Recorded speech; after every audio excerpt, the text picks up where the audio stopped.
Welcome to course one of how to fix your credit for free. This course will be going over credit reports, accessing them, information you should be paying attention to on them, who the three credit reporting agencies are, and basically, yeah, so we'll be going over that today. In this presentation. After the presentation, we'll be kind of checking out some of the things that we went over in the presentation online. So I hope you enjoy. So the first step is to obtain your credit reports.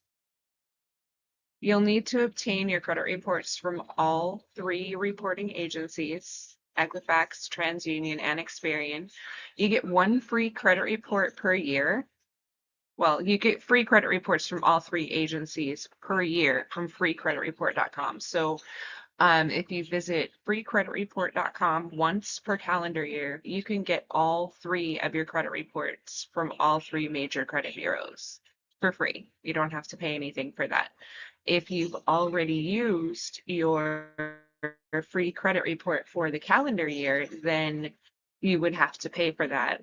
There's other ways that you can access your credit reports from other websites. You can go to the credit reporting agencies individually to their websites, or you can go to like myfico.com. But I recommend freecreditreport.com because, like I said, once per year you can get a free report from there from all three credit bureaus, Equifax, TransUnion, and Experian.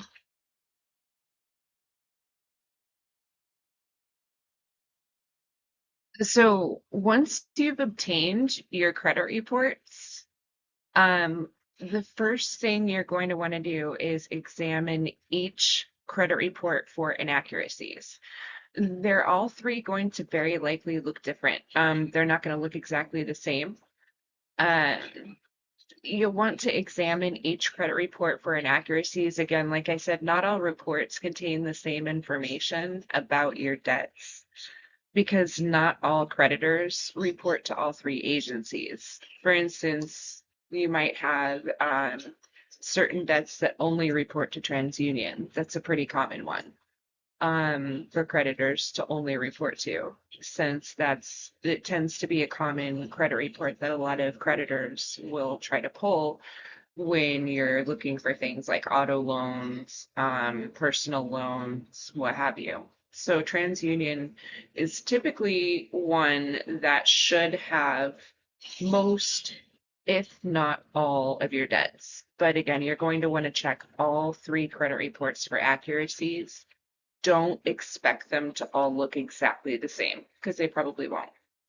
You'll want to ensure the spelling of your name, your address, your occupation, and previous occupations, and creditors as well as debts associated respectively are all accurate. So you may have different variations of the spelling of your name. You'll want to ensure that it's accurate spelling, of course, what you go by, and if you have any nicknames, that those are spelled correctly also. One primary reason for this is because you want to ensure against identity theft. If somebody's, maybe altering a couple of letters in your name and it's showing up on your credit report, and maybe you see some debts that you don't recognize, that could be a red flag. So you'll want to ensure the spelling of your name is correct. Your current address is correct, and any previous addresses, your occupation, your current occupation, as well as any previous occupations. And the reason that these things are super important is because those are typically variables in the questions that you're going to be asked to verify your identity when you're trying to access your credit reports. So if you are not aware of the information that's contained there, it's going to be difficult for you to verify who you are. If the information isn't accurate, that can cause problems in verification as well. So very important, ensure the spelling of your name, your address, your previous addresses, your current occupation and previous occupations, and creditors, as well as debts associated respectively, are all accurate. So you will want to dispute inaccuracies. That's why this is important, because if there are inaccuracies on your credit reports, you're going to want to initiate disputes with either the credit reporting agency or the creditor themselves. So, but more details about that will come in a future class.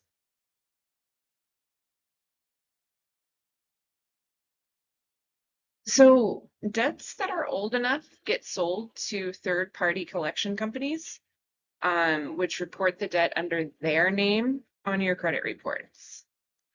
So sometimes the original debt is also reported in addition to the collection agency reporting the debt. It's important to pay attention to how each debt entry is reported. One may say charge off or closed, and the other will likely denote the age of the debt, such as 180 days or longer, depending. So as an example, let's say you owe $500 to Verizon, and on your credit report, and you know that you incurred the debt last year. On your credit report, it shows the debt for 500 from Verizon, and it shows how old the debt is, and it typically will say charged off or closed. And then you might see ABC Collection Company with the same amount or the same account number that's associated with the Verizon debt, and they're reporting it as open and 180 days old because that's the agency that's collecting the debt now. So if the debt is sold to a third party collection agency, that means that in this example, Verizon no longer owns that debt. So you no longer owe that to Verizon, you owe it to ABC Collection Agency. More about all of that in a future class too, but you might see that on your credit reports too. It's possible.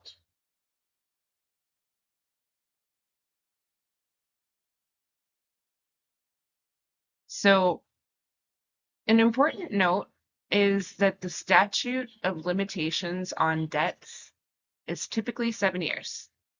So this means that any debt older than 7 years that is not a bankruptcy or court judgment should not appear on your credit reports. If you see debts older than 7 years on your credit report, you'll want to dispute these with the credit reporting agencies first. So for the statute of limitations for debt reporting is 7 years. So if you have like an old finger hut bill from 2011 that's still showing on your credit report in 2025, that's violating the statute of that's exceeding the statute of limitations. So you can dispute that with the credit reporting agency and they can just remove it. Um, Usually it just automatically comes off after 7 years, but sometimes you might have some stragglers. It's important to check the dates of when it first went into default because that's the true age of the debt. So you could say that you signed up for a credit card in 2011, but you didn't go into default until August of 2016. That was when your very first payment was late.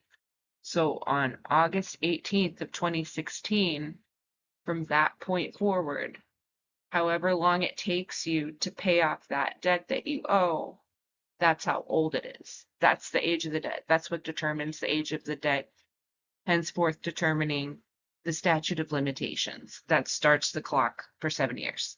Anyway, a bankruptcy is anywhere from 7 to 10 years, typically 10. If you file for bankruptcy, which is an extreme case, if you can avoid filing bankruptcy, it's 9 times out of 10 it's better because once you file bankruptcy, number one, it stays on your credit for up to 10 years, and number two, you can't file again for another 10 years. So that's something else that we'll go into in another class. Bankruptcy is a little tricky, but if you have a lot of debt, that's sometimes your only option.